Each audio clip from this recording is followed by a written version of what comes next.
Field of View with Nerd Street Gamers, your weekly dose of gaming news. I'm DarfMike coming to you live from the Galar region, and while my pockets may not be full of monsters, they are full of scoops. New Pokémon Snap debuted for the Nintendo Switch on April 30th to massive fanfare. It's over 20 years since we had the original Pokémon Snap game, and fans were clamoring for more. They haven't changed much about the base game. It's pretty much still the same system where you observe Pokemon in their natural habitats and take photos of them. There's more ways to share those photos and more ways to edit and retool them, but still the same base game. And it has sold well as a result. Over 4 times the lifetime sales of that original Pokemon Snap already, and there are only going to be more. It's perhaps not the most surprising thing when you consider how much the audience has grown in the last 20 years, but they're still very encouraging numbers to see. It turns out that if you take a product that fans have been clamoring for 20 years, and you make it, and you don't screw it up, it sells well. Who'd have thought? We had another console exclusive release last week, but it's on the opposite end of the tone spectrum from new Pokémon Snap. This game is Returnal, an exclusive for the PlayStation 5, and the game looks crazy.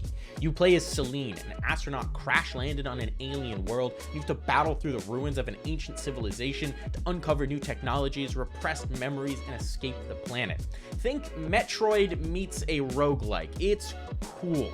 The roguelike aspect means that every time you play through, the world is going to shift and be different, and every time you die, you're going to have to progress back from the beginning to battle your way in. It's a system that creates a ton of replayability and a ton of fun, cool, emergent gameplay. The game looks amazing as well. It is truly a next-gen title, so if you've got a PlayStation 5, be sure to check this out. This is the game you may have bought the console for.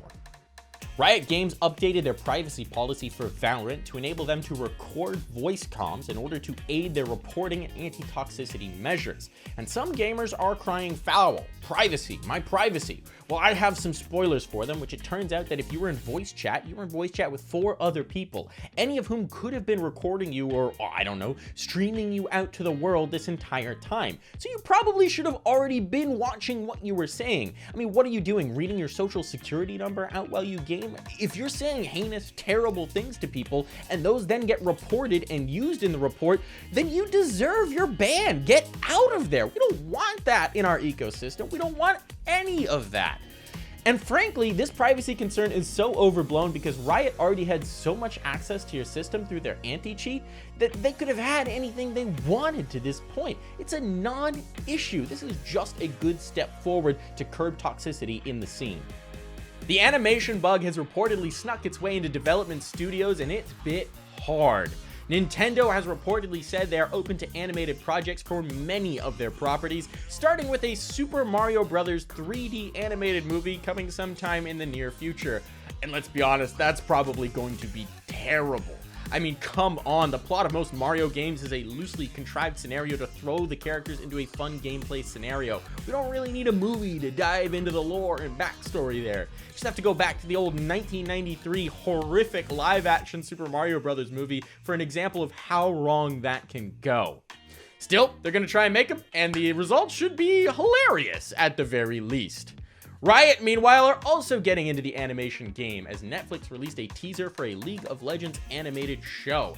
And Riot are apparently following the same model with that as they did with their game development strategy, which is, well, Dota's done it, so we're gonna do it now too. Shirley gained internet stardom at the sprightly young age of 80 years old when she became known as the Skyrim Grandma for her Let's Play videos in the Elder Scrolls V Skyrim.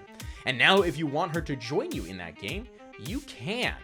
There's a fan-made playable mod that adds her as a follower to the game, Grandma Shirley herself, and they even got her to voice the dialogue line so it'll sound like she's just over your shoulder or joining you in glorious Viking combat. She's also going to make an appearance in the next Elder Scrolls game, the Elder Scrolls 6, as Bethesda has scanned her into that game as an NPC. It's a great story and just goes to show that Bethesda care about their fan base. It's the kind of story that just gives you that little warm, fuzzy feeling inside. That's it for this week on Field of View with Nerd Street Gamers, your weekly dose of gaming news. Now I better get out of this tall grass before something finds me.